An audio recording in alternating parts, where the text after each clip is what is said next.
Próxima janela, a última desse grupo cadastros, é a janela Tabela Simples Nacional.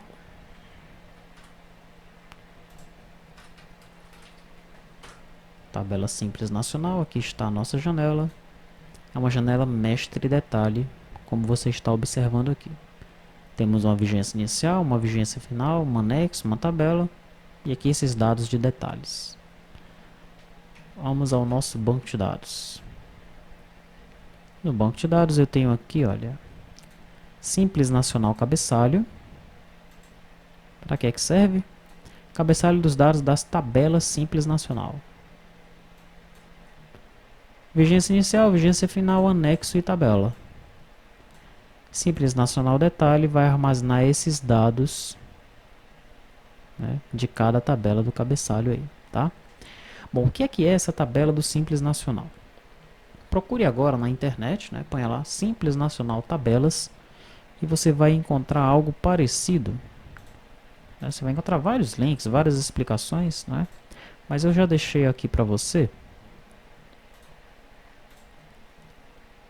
essa tabela de alíquotas aqui, olha. Relação dos anexos do Simples Nacional. Simples Nacional é um regime como o nome está dizendo, mais simples, né? Onde a empresa ela paga uma alíquota em cima de um determinado faturamento, tá?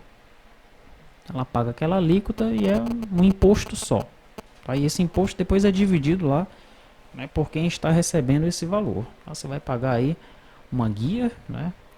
Nessa guia você paga e aí o órgão que está recebendo esse valor faz a divisão lá para o município, para o estado, para a União, seja lá para quem for, tá?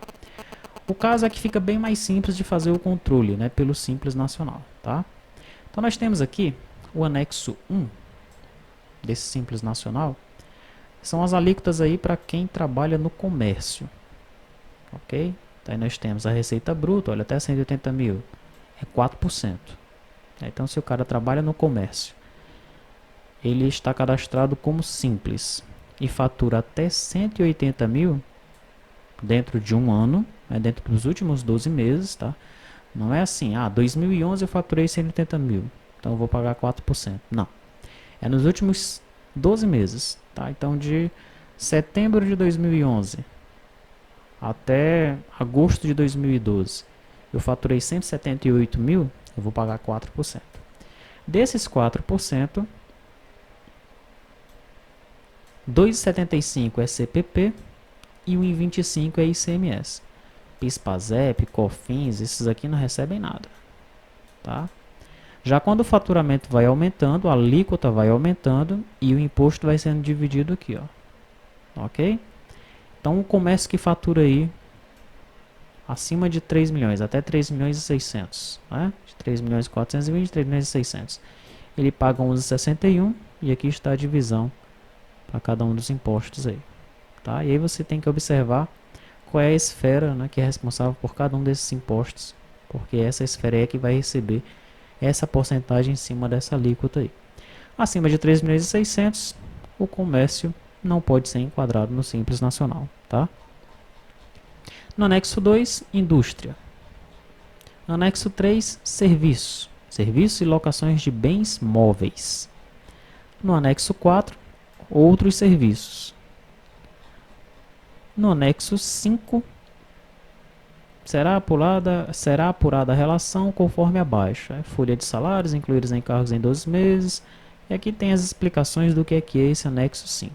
Tá? Claro que isso aqui é um documento bem resumido, né? Para que você compreenda plenamente isso daqui, você tem que ler realmente como é que funciona aí esse Simples Nacional. Tá? No entanto, o nosso objetivo, né, a compreensão é provimento de conteúdo, levantamento de requisitos. O nosso objetivo é armazenar esses dados aqui, porque nós vamos usar esses dados, armazenar esses dados nessas tabelas. Simples Nacional Cabeçalho, ó, vigência inicial, vigência final, anexo e tabela. Né? Anexo, vigência e a tabela. Tá? Por que a tabela? Porque no anexo 5, né, nós vamos ter o anexo e vamos ter a tabela 5A e a tabela 5B, que é essa outra aqui de baixo. Tá? E em algum momento aqui ele vai falar aqui, ó, da tabela 5B, tá? Por isso nós vamos armazenar também a tabela. E no detalhe, nós vamos colocar os valores ali, né? ISS, IPI, ICMS, CPP, PIS, alíquota, valor inicial, valor final, a faixa, é o que está aparecendo aqui. Tranquilo? Muito bem, sabendo disso, e que é uma tabela mestre detalhe, você deve seguir as instruções que nós já passamos anteriormente para tabelas mestre detalhes em relação ao VO e ao controle do servidor. Adiciona lá no servidor, faz aquelas alterações no VO e no controller, tá? Não esquecendo que no servidor você deve registrar essa classe, né? Simples nacional cabeçalho. Então aqui em escrita fiscal nós vamos registrar o simples nacional cabeçalho controller, ok? Feito isso, você constrói a janela. Essa janela nós já explicamos algumas vezes como construir uma janela mestre detalhe. Não vamos entrar mais em detalhes sobre a explicação da construção dessa janela, tá? Vamos então executar a aplicação servidor. Vamos executar a aplicação cliente.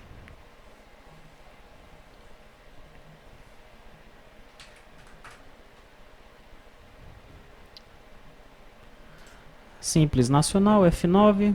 Tenho aqui um exemplo, olha, vigência inicial, vigência final, anexo 1, tabela 1. Vou clicar em alterar, ele carregou para mim aqui alguns valores relacionados a esse carinha aqui de cima.